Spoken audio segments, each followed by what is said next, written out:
The 443 highway. Originally built as a direct link from Jerusalem to Modi'in, it has in recent years served as an alternative to Highway Number 1 for motorists commuting on the Jerusalem-Tel Aviv route, as well as servicing the communities of Givat Ze'ev, Modi'in Illit, Shilat, Beit Horon, and a sizable portion of the Matei Binyamin Regional Council. Being that the portion of the highway between Jerusalem and Maccabim are not within the security area of central Israel, motorists are required to pass by IDF checkpoints prior to passing Maccabim from Jerusalem, or upon entering Jerusalem if one is coming from Tel Aviv. Depending on the time of day, the checkpoints can back up traffic on the highway, sometimes for kilometers. Despite the wait that they must sometimes pay in the name of security, many motorists still find the highway a faster alternative to Highway Number 1 during peak hours. Since the start of the current Intifada, the highway has been closed to vehicles from the Palestinian Authority, including some of the villages that reside alongside the 443 highway. Near Jerusalem, a good portion of the highway is flanked by security barriers on both sides of the road, protecting the motorists from terror attacks.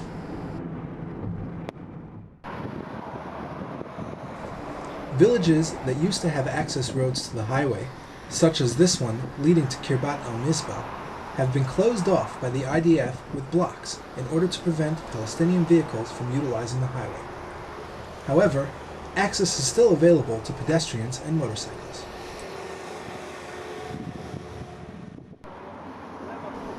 The residents of Beit Horon park their cars near the roadblock every day as they proceed to pass the nearby checkpoint on their way to work in central Israel. Some have even figured out a way to profit from the roadblock. Protecting motorists is not the only goal of the roadblocks. Protecting vital national resources, such as this water supply alongside the 443 highway, also plays a crucial role in the decision to keep the highway closed to Palestinian vehicles. Without access to the highway, the local Palestinians complained that they were unable to access part of their olive groves and neighboring communities without passing through checkpoints. Hence, the Israeli government spent millions of shekels creating a series of underpasses that run through tunnels under the 443 highway, thus enabling the locals to transverse.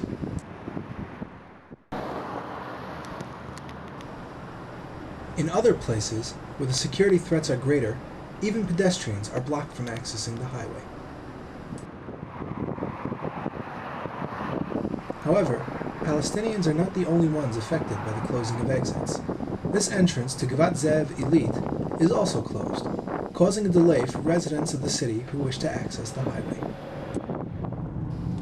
Givat Ze'ev proper is a flourishing community just outside of the remote neighborhood of Jerusalem, offering a cheaper housing than in the city while at the same time being in the general proximity of Jerusalem. As we drive towards the outskirts of the city, we enter the new neighborhood of Givat Ze'ev Illit, which is still under construction.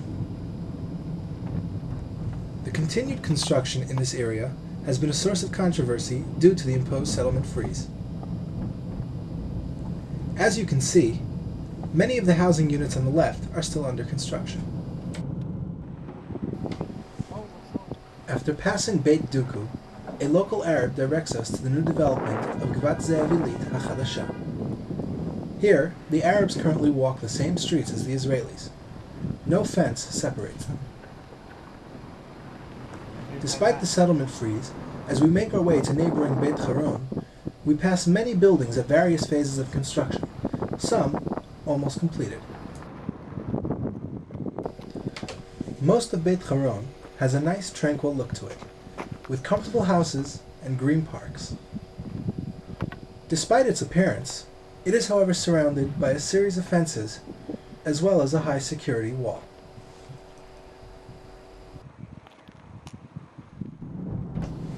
Strategically located on the side of the 443 highway, it houses an army base and was recently the victim of a terror attack. It is connected to the other side of the highway via an overpass. However, the entrance to Al-Tira opposite it has been closed to vehicles.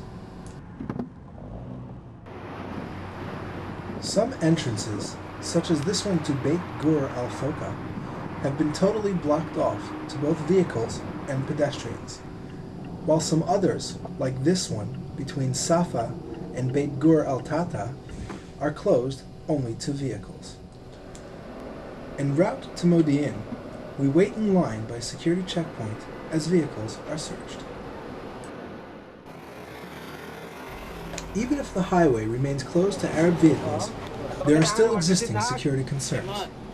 At this bus stop at Shilat Junction, Arab passengers board a superbus to Jerusalem, which is inside the security area.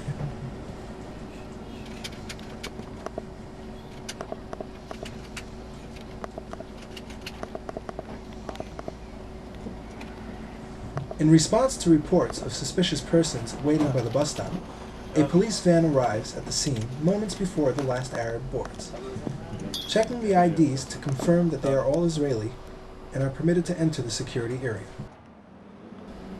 Those Arabs who boarded illegally are led away for questioning.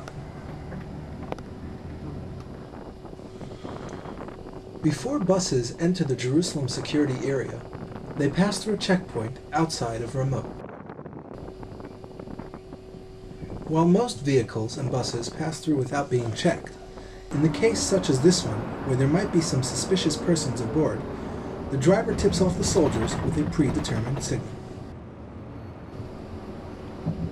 Notice how the driver flashes his lights as he approaches.